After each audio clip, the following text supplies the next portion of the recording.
Hello, meu povo, tudo bem com vocês? Eu espero que sim. Se você está chegando nesse canal aqui agora, já sabe o que você tem que fazer. Se inscrever, dar like, compartilhar esse vídeo para geral. Tudo sobre curso e mentorias na descrição desse vídeo, bem como das minhas redes sociais também. Eu assisti uma série esse tempo atrás chamada Por Dentro da Machosfera. Pegou num período que eu estava bem doente, assim, eu falei, cara, eu tenho que ficar em casa, vamos assistir algumas coisas, né? Não podia nem ir para academia. E eu fiquei um pouco assustada, mas não surpresa, diante dos acontecimentos que a gente está vendo no mundo. O Por Dentro da Machosfera é um cara, eu não vou saber o nome, tá?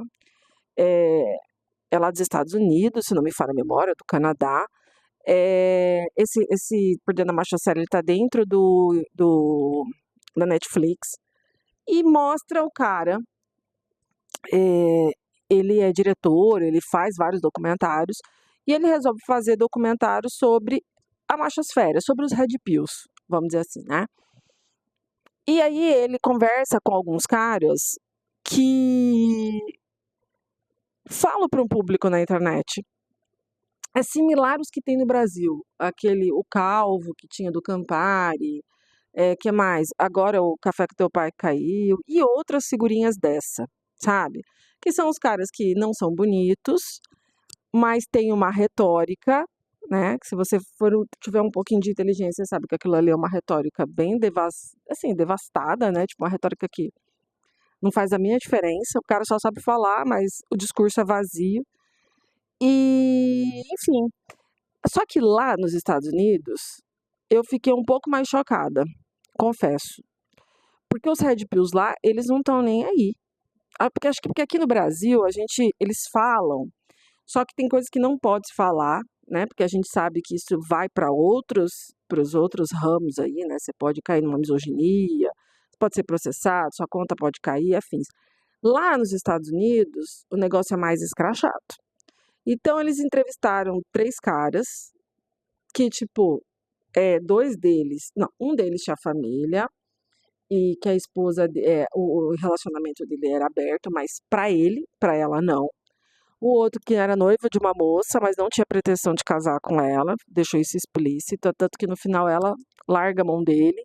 E o outro que vivia solteiro, pegando Deus e todo mundo.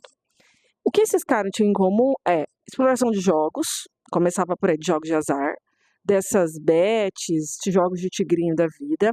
Esse que tem família, ele ensinava a ser empreendedor num negócio, tipo assim, num banco que ninguém sabia de onde era, numa financeira que depois estava sendo investigada, e um outro, que explorava também OnlyFans. Então ele chamava aquelas meninas que estavam no OnlyFans, era uma dualidade, né? Que o mesmo, como é que fala? Roteirista, ele falava assim, uma dualidade, porque eles criticam as mulheres, falam como elas devem agir, não concordam, não casariam com uma mulher que faz OnlyFans, mas exploram as meninas do OnlyFans, porque ele ganhava a porcentagem, era em cima de uma plataforma lá deles e afins. O que eu entendo de tudo isso é que esses caras Red Pills, eles tiveram na infância, aí mostra esses caras desde a infância, o que aconteceu com eles, etc. Você vê que tem uma frustração.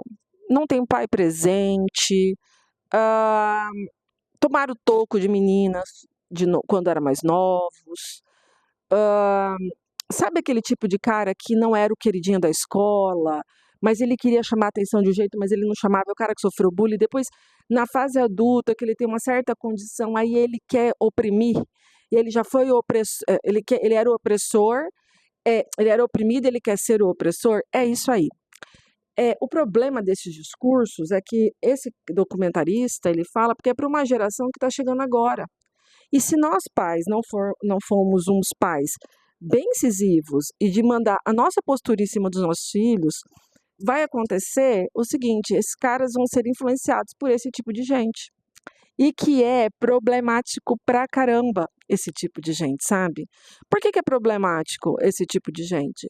Porque ele ensina os meninos a serem escrotos com as moças, eles querem mulher para casa, mas só para ficar em casa, mulher não precisa trabalhar, mulher tem que ter um jeito de falar, de se vestir, de se portar. E aí vai ficar um negócio bem complicado, porque ele pode tudo e a mulher não pode nada. Então, ao invés de a gente estar evoluindo a humanidade, a gente está retrocedendo. E a gente tem esses discursos muito próximos aqui no nosso país, né? O Café com Teu Pai aí, que foi processado com misoginia, que o Instagram dele caiu, os discursinhos eram esses, nem sempre não é não. Puxa vida, sabe? Ah, não, mulher que tá de roupa curta é porque ela quer outra coisa, ela vai ser taxada de outra coisa. Mulher que viaja muito, mas não tem um trabalho, ah, ela deve ser alguma coisa. Cara, o que que vocês têm que ter com a vida dos outros? Essa é a questão. Aí vem um outro ator lá, atormentado, que faz um curso para homem. Cara, não é fazer curso para homem, para ele ser, como ele diz, né, mais homem. É para parar de bater em mulher, parar de violentar, achar que a gente é objeto. Eu falo porque, assim, tem 20 anos que a Lei Maria da Penha tá aí e não diminuiu o número de feminicídio. Pelo contrário, ele aumentou. Discurso de ódio contra a mulher aumentou muito mais. Sempre a gente está sendo taxada de alguma coisa, entendeu? Sempre alguém está questionando a nossa inteligência, botando em xeque as coisas que a gente tem que fazer, e sempre tem um cara por trás disso. Todo dia você abre o noticiário, é todo dia notícia de feminicídio. É no Brasil, é fora do Brasil, e assim, cara, é complicado.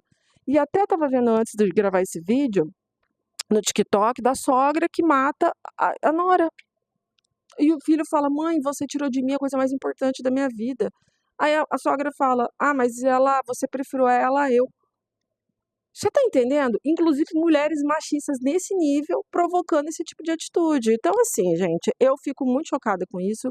Eu fico questionando porque eu tenho uma filha menina. Então, assim, a sua filha vai fazer balé. Não, ela vai fazer judô, jiu-jitsu. Isso até meu marido, antes de eu engravidar, ele falava assim: ah, para de maluquice. Hoje ele entende como funciona a história. Quando se torna pai de menina, né? Não são todos, mas você vê a gravidade da situação. Então, quando meu pai falava há 30 anos atrás para mim: olha, cuidado com isso, cuidado com aquilo, eu falava assim: cara, tá excesso, mas tem que ter. Eu já estou mais redobrada do que era antes, porque olha o tipo de gente que nós nos formamos dentro da sociedade. Então, isso tem que ser combatido, isso tem que ser criticado, porque esse tipo de discurso provoca muito mais assassinatos a mulheres em massa. Então, assim, tá complicado viver nesse mundo onde a pessoa tá com dodóizinha, que a palavra é essa, e vem com um discursinho que a mulher tem que portar, tem que ser assim, tem que fazer assado. E suas atitudes, como são como homem? Que tipo de homem que você é? Que tipo de homem que você é para a humanidade? É só isso que eu quero saber. Eu não estou falando falar bem, ser o centro da casa, ter postura de homem. Eu estou falando como você é com relação às outras pessoas que destratam mulheres. Como é você com a mulher dentro da sua casa? Como é você como homem? Macho tem muito, homem, poucos. Se esse vídeo fez sentido, já sabe. Se inscreva, dá like, compartilha para geral. Até mais.